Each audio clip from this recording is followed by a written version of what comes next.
Very good morning to you.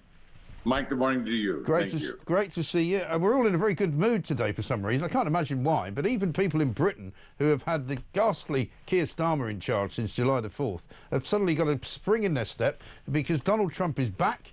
Commonsense is back. I'm calling it the year of common sense.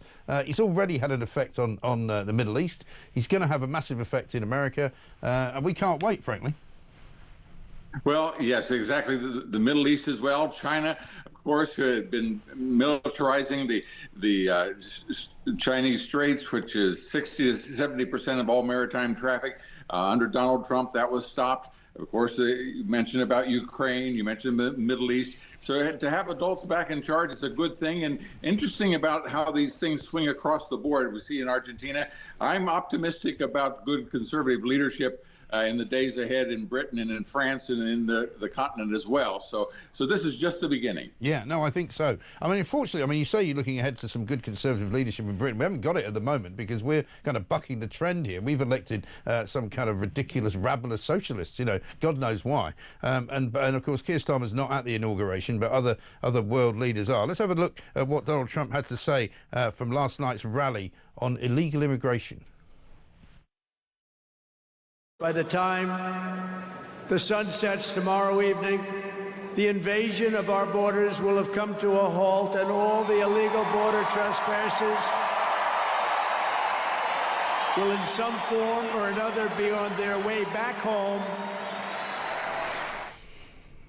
I mean, that's going to be tough, isn't it, for him, the immigration thing? But, I mean, the American people want that to happen.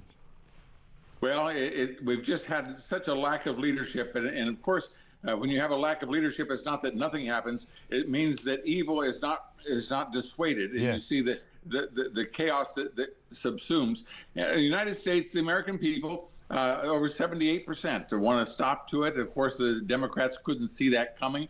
And so what happens with these sort of things is they tend to correct themselves. When you have leadership, those that are evil, they no longer want to go out on the streets and create mayhem, and they begin to self-deport. And we see it happening across the board, that they know that this is the law is going to be reapplied. And you see that already they're beginning not only the numbers down, but they're beginning to return to their country of origin. Right. And do you share my view, Bob, that I think Donald Trump coming in the second time is actually a very different Donald Trump? He's smarter, he's cleverer, he's more experienced in the ways of governing. There was a bit of kind of, the old arrogant, kind of slightly angry Donald Trump in 2016 when he came in. This time, he seems to be much more calm. He seems much more connected to what he wants to do.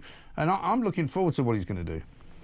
Oh, Mike, this is their worst nightmare. It won't take him 3 years this time to find out how to be president. Right. And the thing that he couldn't understood in my conversations with him is that, he gave the first contribution to the majority leader, the Democrat majority leader from New York. Mm-hmm. And he said that he knew that over time that they could friends and they could work together. Yeah. And he felt that the opposition that he encountered when he ran for office was just short-lived. He thought as soon as he got in, they could begin to do things. He found out that they wanted to destroy him. Right. This time, he's not that naive. Right. And also, they can't do it this time because he's got the majority in both houses. And so he's in a pretty good position, right?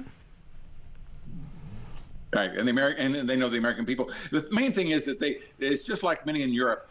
They're so far out of touch that they don't even realize they're out of touch. Right. And they thought that what they were saying made sense, and it was repulsed by even the base of the people that they were claimed to have represented. They overwhelmingly went for Donald Trump, and that left them frustrated. Every single demographic that you can comprehend went for Donald Trump as opposed to the Democrat base. And they still can't quite understand it, can they? I mean, that's the bit that we don't get here as well. The lefties in this country are all kind of scraping their heads going, how has this happened? But surely everybody knows that he's, a felon, that he's a, misogynist, he's a horrible man. It's all they ever say. And they have no clue about the realities of how it all happened.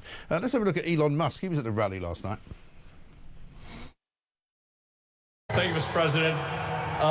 Sorry, little X just followed me on the stage here. He's a very enthusiastic supporter, as you can see. Woo!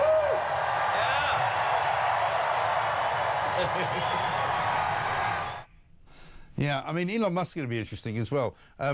What sort of role do you think he's going to actually have as a sort of day-to-day member of Trump's entourage? Well, one of the real frustrations is that Tulsi Gabbard, for example, she was the #2, the vice chairman of the National Party. She was #2. And then Robert Kennedy, of course, from the Kennedy family, and Elon Musk was a large Democrat contributor his entire life. They began to recognize that there were those in the left, everything they touch, they destroy. Yeah. And it's beginning to dawn on people that eventually. So I think his wisdom and his insight of this great dynamic change that's taking place in our economies, he'll play a major part. It's great to not have a politician in a position of leadership, but a person who wants to get things done, make common sense. Yeah. And that's the uniqueness. And quite frankly, if I may say so, the foreign minister in Great Britain and these other, quote, diplomats, unquote, they never grasped Donald Trump because he doesn't speak diplomatic. He speaks common sense. Exactly. And the American people relate to it. Exactly right. It's what we do here. We're the home of common sense. It's the year of common sense. Bob, I can't wait for it all to get underway. Thank you very much indeed. We'll talk to you soon. Bob McEwan, former Republican Congressman from Ohio. This from Lisa. Finally here, the day Donald Trump becomes the 47th President of the United States of America, a leader who puts his country and its people first, says Lisa from Birmingham. Absolutely right. Could not agree with you more.